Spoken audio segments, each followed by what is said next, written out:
shalom, peuple de Dieu. Je vous bénis au nom puissant de Christ Jésus. Nous sommes à un léger retard par rapport à notre rendez-vous d'aujourd'hui. Et je remercie tous les serviteurs de Dieu ainsi que tous les servantes. Là, je salue notre papa, le prophète héritier Mwamba. Je salue l'apôtre Ézéchiel. Je salue le prophète Josué Gloire. Et je salue ainsi le prophète Joseph depuis la Zambie. Que Dieu vous bénisse. Bon, il m'a été demandé de parler sur ce thème, le mariage. Bon, c'est difficile à décortiquer, mais nous allons essayer de décortiquer cela. Et avec l'aide du Saint-Esprit, nous allons quand même s'en sortir. Que Dieu vous bénisse. Et sans plus tarder, j'aimerais commencer cet enseignement. Je ne serai pas très long, mais nous allons juste prendre des points qui seront essentiels pour nous. Alors, il y aura beaucoup de passages à lire, sauf que je veux vous laisser cela. Vous allez les lire à la maison et partout où vous nous suivez en ce moment, vu que nous sommes en direct sur Facebook et sur YouTube. Et je pense que vous avez déjà eu à écouter plusieurs enseignements sur le mariage. Et aujourd'hui, nous allons simplement ajouter par rapport à l'idée et la pensée que Dieu a placée en nous. Père, nous te disons merci pour ta présence. Conduis-nous pendant ces moments et sois notre guide. Laisse que cette parole puisse prendre place dans nos cœurs et que cela soit pour ta gloire. Dans le nom puissant de Christ Jésus. Amen. Que Dieu vous bénisse. Nous allons essayer de définir le mariage. Premièrement, pendant que je parcourais dans la Bible, alors j'ai eu à trouver quand même plusieurs définitions, mais je retenu ceci. Le mariage est une institution divine. Le mariage est une institution divine. Ou encore, le mariage est l'union sacrée dont Dieu lui-même est l'instituteur. Donc, je disais, le mariage est une institution divine. Ou encore, l'union sacrée dont Dieu lui-même est l'instituteur. Et vous pouvez voir cela dans le livre de Genèse, chapitre 2, le verset 22 à 24. D'ailleurs, c'est ce que nous allons lire tout à l'heure là, afin de mieux comprendre ce que dit la parole de Dieu. La Bible dit ceci. L'Éternel Dieu forma une femme de la côte qu'il avait prise de l'homme, et il l'amena vers l'homme. Et l'homme dit, voici cette fois-ci, celle qui est os de mes os et chair de ma chair. On l'appellera femme parce qu'elle a été prise de l'homme. 24. C'est pourquoi l'homme quittera son père et sa mère et s'attachera à sa femme, et ils deviendront une seule chair. Amen. Donc, par là, on comprend que l'initiateur du mariage, c'est Dieu. Car la Bible dit l'homme quittera et l'homme s'attachera et ils deviendront une seule chair. Donc, l'homme doit quitter et s'attachera à sa femme et les deux deviendront une seule chair. Qui demande cela et qui dit cela? C'est Dieu lui-même qui parle. Et c'est Dieu lui-même qui demande à ce que l'homme puisse quitter et que l'homme puisse s'attacher à sa femme et que les deux deviennent une seule chair. Alors, par là, je compris ceci et que la première des choses que Dieu place dans les mariages, ce n'est pas l'esprit. Donc, Dieu ne place pas d'abord l'esprit dans les mariages parce que l'union que nous faisons lorsque nous nous marions, c'est d'abord chair, ça se fait d'abord chair, c'est par la chair que nous nous marions. Et après, c'est l'Esprit de Dieu maintenant qui nous conduit. Vous voyez, donc, les deux personnes forment une seule chair. Et après avoir formé une seule chair, il y a maintenant l'Esprit qui nous conduit. Et lorsque nous parlons de l'Esprit, nous voyons qu'il y a deux esprits. Il y a deux esprits, l'Esprit de Dieu et l'Esprit du monde du ténèbre, dont nous signifions les diables. Alors, lorsque on se marie, on s'expose devant deux esprits. Soit c'est l'Esprit Saint, ou soit c'est les esprits maléfiques qui représentent les diables en personne. Raison pour laquelle, lorsque tu prends les engagements de te marier, tu dois vraiment apprendre ton temps et de comprendre la pensée de Dieu. Est-ce réellement c'est la bonne personne que tu dois passer le reste du temps avec? Est-ce réellement la personne t'aidera à avancer dans l'œuvre de Dieu, car Dieu lui-même est l'instituteur du mariage. Or, tout celui qui brise le mariage ne marche pas sur la loi et ne respecte pas ce que Dieu a uni et ce que Dieu a institué, parce que lui-même, il est l'instituteur. Raison pour laquelle je suis en train de dire, la première des choses, lorsque nous nous marions, c'est d'abord, l'union se fait d'abord par la chair, parce qu'on devient une seule chair, et lorsqu'on devient une seule chair, cela veut dire que nous formons maintenant le même corps. Alors, en ce moment-là, nous devons protéger ce que nous avons, parce que personne n'aimera que le mal puisse arriver à son corps. Et je voulais ajouter encore ceci pour mieux expliquer ce que je suis en train de dire. C'est là, j'aimerais dire ceci, la première des choses dans le mariage, c'est de se comprendre. C'est de se comprendre. Alors, si tu vois déjà dans le fiançailles que tu n'arrives pas de bien avancer avec la personne, donc le conjoint ou la conjointe que tu choisis, c'est mieux de briser cette relation-là pendant les fiançailles que de s'engager dans les mariages. Parce que lorsque tu entres déjà dans les mariages, c'est difficile de briser ce que Dieu a uni. Car la Bible dit que personne donc ne sépare ce que Dieu a uni. Que personne donc ne sépare ce que Dieu a uni. Donc, lorsque tu t'engages déjà dans les mariages, c'est fini. Tu signes l'ordonnance. Et cette ordonnance-là, tu les signes devant Dieu. C'est pour cela que je demande à ceux-là qui ne sont pas encore mariés, qui sont dans l'étape de fiançailles, prenez tout votre temps et donnez-vous et confiez-vous donc dans la parole de Dieu, et que l'Esprit de Dieu puisse vous conduire et vous orienter si réellement c'est la bonne personne. Si ce n'est pas le cas, vous pouvez briser quand même ces fiançailles-là. Cela ne posera pas de problème.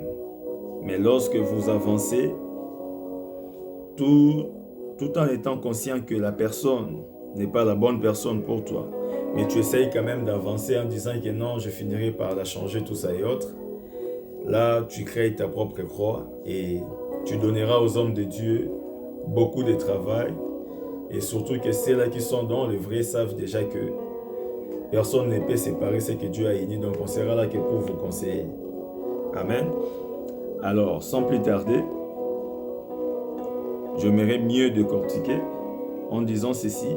Lorsqu'on se marie, on devient une seule chair, et après maintenant, on fait l'appel à la troisième personne. Et la troisième personne, c'est le Saint-Esprit.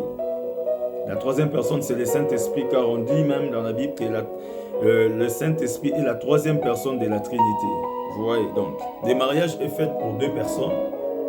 Et lorsque vous vous mariez, vu que vous avez que le corps, et le corps a besoin de l'esprit. Et l'esprit, c'est Dieu. Alors, vous devez communiquer avec l'Esprit de Dieu à chaque fois dans votre mariage. À chaque fois qu'il y aura des problèmes, faites appel à l'Esprit de Dieu. À chaque fois que vous aurez des tentations venant de gauche et à droite, faites appel à l'Esprit de Dieu. Lorsque vous voyez dans la Bible, vous allez voir, lorsque le serpent est arrivé auprès de Ève, le serpent a trompé Ève. Et Ève s'est approchée de son homme Adam. Et Ève dira à Adam que le serpent m'a dit, si nous mangeons ce fruit, nos yeux seront ouverts. Et Adam a mangé, mais Adam avait déjà reçu le loi et il avait tout en lui, tout en sachant que l'interdiction était là devant lui. Et il savait qu'il ne pouvait pas toucher au fruit de l'arbre de vie. Mais à cause de l'écoute de sa femme, Adam avait brisé cela. Et lorsque Dieu posa la question à Ève, qui t'a donné l'autorisation de toucher au fruit de cet arbre? Ève dira que non, c'est le serpent qui m'a séduite. Donc par là, vous allez comprendre que le serpent devient un danger pour nous. Et le serpent, c'est le diable. Le diable n'aime pas d'abord ce qui est bien pour les humains. Le diable est là pour détruire. Le diable est là pour voler ce qui t'appartient. Le diable est là pour t'amener dans des passés négatifs. Le diable est là pour te faire croire que Dieu n'existait pas. Car même Christ a été tenté et le diable lui a présenté tout ce qui était dans le monde en lui disant que non, si seulement tu t'inclines devant moi, je te donnerai toutes ces choses. Or, Christ savait que toutes ces choses-là lui appartenaient. Donc, on n'appartenait pas au diable. Alors, la femme dit que c'est le serpent qui m'a séduite. Et le serpent, je disais, c'est le diable. Lorsque tu t'engages dans les mariages et que tu entres dans les mariages, tu dois le savoir qu'il y a deux esprits. Le premier esprit, c'est l'esprit de Dieu. Et le second, c'est l'esprit du diable. Et l'esprit du diable ne sera là que pour vous tourmenter, afin que vous ne puissiez pas vivre en paix. Raison pour laquelle vous allez voir Dieu dit, je mettrai inimitié entre toi et la postérité de la femme. Donc Dieu a mis l'inimitié entre les diables et nous les humains. Et cette inimitié-là, le diable n'a jamais été content. Et le diable continuera à chercher comment nous séduire, afin que nous puissions nous égarer de la bonne voie. Amen. Alors je te demanderai, à chaque fois qu'il y aura des problèmes dans ton couple, dis-toi simplement que le diable ne peut pas me vaincre, car Christ l'a vaincu à la croix. Et le mariage, c'est l'institution divine, comme je le disais, et l'instituteur, c'est Dieu lui-même. Alors, tout celui qui cherche à briser le mariage, en réalité, il ne cherche pas à briser le lien qu'il a entre l'homme et la femme, mais il cherche à éloigner Dieu dans sa vie. Et c'est là, vous connaissez les conséquences. C'est l'enfer directement. Alors, j'aimerais donner quelques clés de la réussite pour mieux réussir dans son mariage. Les premières clés de la réussite, c'est Dieu lui-même. Les premières clés de la réussite, je disais, c'est Dieu lui-même. Dieu lui-même est le premier clé de la réussite dans les mariages, car lorsque vous placez Dieu au-dessus de toutes choses dans vos vies, vous allez voir que vous ne forcerez rien et les choses marcheront de soi-même. Et lorsque nous lisons dans le livre de 1 Corinthiens chapitre 13, le verset 4, 1 Corinthiens 13, verset 4, la Bible nous dit, la charité est patiente, elle est pleine de bonté, la charité n'est point envieuse, la charité ne s'invente point, elle ne s'enflamme point d'orgueil. Et si on avance encore, vous allez voir, vous pouvez même continuer à lire à la maison, parce que c'est très intéressant. Elle ne fait rien de malhonnêteté, elle ne cherche point son intérêt, Elle ne s'irrite point et elle ne soupçonne point le mal. Amen. Donc, la charité, c'est l'amour. Et Christ est amour. Et Dieu est amour. Alors, vu que Dieu est amour, lorsque Dieu est au centre de toutes choses dans votre union, le mal ne pourra pas dominer. Voilà pourquoi nous devons placer Dieu à la première position de notre union sacrée qui est le mariage. Dieu doit régner au-dessus de toutes choses. Je l'ai dit que vous pouvez lire dans le livre des 1 Corinthiens ou dans l'épître des 1 Corinthiens chapitre 13, le verset 4. Vous pouvez descendre même jusqu'en bas et cela va vraiment beaucoup vous aider. Et la deuxième des choses, c'est le pardon. La deuxième des choses, c'est le pardon. Le pardon, c'est fait suivre de beaucoup de choses dedans. Et cela va beaucoup vous aider à expérimenter la puissance de Dieu dans votre couple et comment les bénédictions peuvent rester entre vos mains pendant le temps que Dieu a prévu pour vous sur terre. Et c'est là, nous pouvons même prendre quelques passages bibliques. Vous pouvez même prendre Galates 5, 22. Vous allez trouver quelques secrets là-bas. Et ce sont des secrets qui vont vous aider à mieux avancer. Et moi, j'ai toujours dit, même pour ceux-là qui sont dans les fiançailles, vous pouvez aussi l'utiliser. C'est très important. Et cela va beaucoup vous édifier. Galates 5, 22, la Bible dit, mais le fruit de l'esprit, c'est l'amour, la joie, la paix, la patience, la bonté, la bénignité, la fidélité, la douceur et la tempérance. Et la Bible dit que la loi n'est pas contre toutes ces choses. Amen. Alors, on nous parle de fruit de l'esprit. Donc, je vous avais dit, lorsque les gens signaient pour le mariage, on signait d'abord par rapport à la chair et après, on fait l'appel à l'esprit. Donc, lorsqu'on nous bénit à l'église, c'est maintenant en ce moment-là que l'esprit entre en nous. Et lorsque l'esprit entre en vous, je vous ai dit qu'il y a deux esprits. Il y a l'esprit de Dieu et il y a l'esprit du monde des ténèbres qui est le diable en personne. Et c'est là vous devez toujours faire très attention lorsque vous voyez que les choses ne marchent pas dans votre vie ou dans votre union. Comprenez déjà que l'esprit de Dieu n'est plus là. Et là maintenant c'est le diable qui est en train de dominer.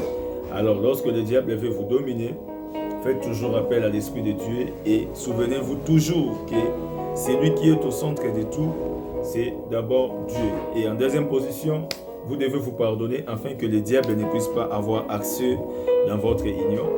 Et voilà pourquoi je vous donne ces secrets. Et ce sont les fruits de l'esprit. Lorsque vous avez ces fruits de l'esprit, l'esprit de Dieu demeurera toujours en vous. Amen. Et la troisième des choses, c'est de ne jamais céder au serpent. De ne jamais céder au serpent. Donc si Ève n'avait pas cédé à la séduction au jardin d'Éden, le mal n'allait pas arriver. Alors lorsqu'il y a eu maintenant une inimitié entre la postérité de la femme et les serpents, la Bible dit que celui-là t'écrasera la tête et tu lui mordras les talons. Vous comprenez déjà que à chaque fois que tu fais des prières dans ton couple, que Seigneur sauve-nous, que Seigneur fais en sorte que mon mariage puisse réussir, tout ça, tu es en train de brûler le diable et tu es en train de booster le monde des ténèbres. Et lorsque tu bouscules le monde des ténèbres, en ce moment-là, tu dois savoir déjà que le diable comprend que tu deviens son ennemi. Et lui aussi doit devenir ton ennemi. Et lorsqu'il devient ton ennemi, parce qu'il a déjà été ton ennemi et il restera ton ennemi, alors à chaque fois que tu fais de fortes prières, tu bouges le monde des ténèbres. Et si tu n'es pas fort en prière ou forte en prière, sache-le très bien que le diable te mordra les talons. Et s'il te mord les talons, cela sont des problèmes qui arrivent dans les couples. Donc, cela veut dire les blocages financiers, l'infidélité, toutes ces choses-là.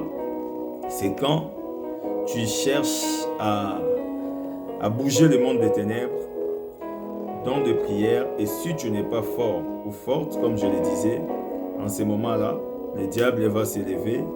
Et s'il est plus puissant que toi, tu verras que les choses ne vont plus marcher, à moins que tu recours à notre premier point, qui est Dieu au centre de tout. Amen. Et je vais vous donner quelques passages à lire Vous pouvez les lire à la maison faute de temps parce que nous n'avons que 25 minutes. Vous pouvez prendre Lévitique 18, 6 à 20. Lévitique 18, 6 à 20. Et vous pouvez prendre 1 Samuel chapitre 18, le verset 1er. Et 1 Corinthiens chapitre 13, 4 à 6. Ou encore 1 Corinthiens chapitre 1er, 13 à 18. Et 1 Corinthiens 6, 18. Vous pouvez les lire à la maison et cela va beaucoup vous aider car il y a plusieurs passages bibliques qui parlent du mariage ou du mariage et cela va vraiment vous édifier. Mais ce que nous devons retenir comme conclusion pour cet après-midi, j'aimerais vous dire ceci. Avant de passer dans ma conclusion, j'aimerais que nous puissions prendre quand même Proverbe 28, 2. Et cela va beaucoup nous aider. Proverbe 28, 2, la Bible dit « Quand un pays est en révolte, les chefs sont nombreux, mais avec un homme qui a de l'intelligence et de la science, les règnes se prolongent. » Alors, je vous ai dit que les problèmes dans le mariage ne finiront jamais. Et je vous ai donné quelques secrets. Et pour conclure, on nous dit là-bas que quand un pays est en révolte, les chefs sont nombreux. Mais avec un homme qui a de l'intelligence et de la science, les règnes se prolongent. La Bible nous dit tout. Lorsque vous avez des problèmes dans votre relation, la première des choses, il ne faut pas faire entrer une troisième personne si ce n'est pas Dieu. Il ne faut jamais faire entrer une troisième personne si ce n'est pas Dieu. Car Dieu lui-même est l'instituteur du mariage, comme nous l'avons défini. Donc, si vous faites entrer une autre personne en dehors de Dieu, là, vous créez déjà une révolte dans votre pays. Et votre pays, c'est votre union. Et lorsque les problèmes arrivent dans votre union, vous devez maintenant avoir de l'intelligence et de la sagesse. Et la sagesse ne provient que de Dieu. Voilà pourquoi on nous dit à la fin, lorsque vous avez de l'intelligence et de la sagesse, les règnes se prolongent. Et pour ceux-là qui n'ont pas de l'intelligence et de la sagesse qui provient de Dieu, ils vont couper tout court et le pays ne va pas marcher. C'est pour cela que vous allez voir, il y aura maintenant des militaires qui vont s'élever pour prendre le pouvoir, l'opposition de l'autre côté pour prendre le pouvoir, et ainsi de suite. Et les républicains aussi de leur côté, ils vont chercher à choisir quelqu'un pour qu'il puisse aussi garder le pouvoir. Vous voyez, alors à chaque fois qu'il y aura des combats qui vont s'élever dans votre union, à chaque fois qu'il y aura des problèmes, je ne sais pas moi ce que tu es en train de vivre en ce moment, parce que chaque mariage a des réalités, mais ceux-là qui ont fait 30 ans, 40 ans, 50 ans, ils ont peut-être vécu des choses que toi, tu n'es pas en train de vivre en ce moment.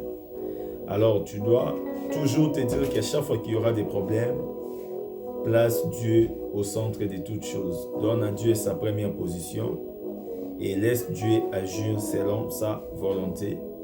Et lorsqu'il y aura des combats, sache-le très bien que tu ne peux pas faire entrer une autre personne en dehors de l'Esprit de Dieu et utilise l'intelligence et la sagesse que Dieu nous a donnée afin que les règnes puissent encore se prolonger dans votre couple. Vous allez voir que les problèmes vont arriver, mais lorsque vous êtes unis, vous allez continuer à vivre et expérimenter cela ensemble.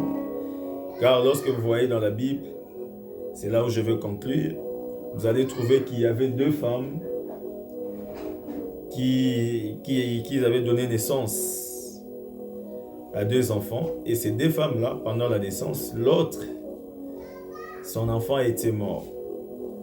Et l'autre, son enfant était vivant. Et c'est celle qui avait perdu son enfant, a pris l'enfant de l'autre et elle a pris son enfant qui était mort et elle a remplacé dans le lit de l'autre. Alors, Lorsqu'ils ont commencé à discuter, il y a eu des problèmes. L'autre a dit, non, moi, amenez-moi seulement auprès du roi, car il n'y a que le roi qui peut retrancher mon problème. Et on les amène auprès du roi. En arrivant auprès du roi, écoutez comment l'autre qui avait volé l'enfant était trop agité. Lorsque le roi a dit, alors comme vous ne voulez pas me dire la vérité, alors qu'on me donne l'épée, que je puisse diviser cet enfant en deux, afin que chacun de vous puisse prendre une partie de l'enfant. Comme ça, le problème sera retranché. Mais vous allez voir que celle qui avait perdu l'enfant était d'accord par rapport à cette option-là. Et l'autre, qui était la vraie mère de l'enfant, n'était pas d'accord par rapport à cette option-là. Qu'est-ce qu'elle dira? Elle dira au roi que non, je préfère encore que vous puissiez donner l'enfant à cette femme, que je voie mon enfant grandir, mais au lieu de le tuer. Mais l'autre a été pour. Alors, lorsque le roi a vu cela, et le roi a compris directement que l'enfant appartenait à celle qui voulait que l'enfant puisse rester en vie, et non à celle qui voulait qu'on puisse diviser l'enfant en deux. Et par là, vous devez comprendre ceci, que lorsque vous êtes dans le mariage, vous ne pouvez pas accepter le divorce ou la séparation parce que vous formez une seule chair et votre corps est devenu le même. Donc, si vous devez diviser cela, donc le sang doit couler et il n'y aura plus de vie. Que Dieu vous bénisse et que Dieu vous soutienne dans votre union, afin que lorsque les combats se présenteront, que vous puissiez toujours recourir à la parole de Dieu. Raison pour laquelle, lorsqu'on se marie, pour nous qui sommes chrétiens, on nous donne toujours une Bible. Et cette Bible-là, c'est pour nous aider à nous référer dans des passages bibliques lorsqu'il y a des problèmes. Que mon Dieu vous bénisse. On se retrouve demain à 12h pour notre rendez-vous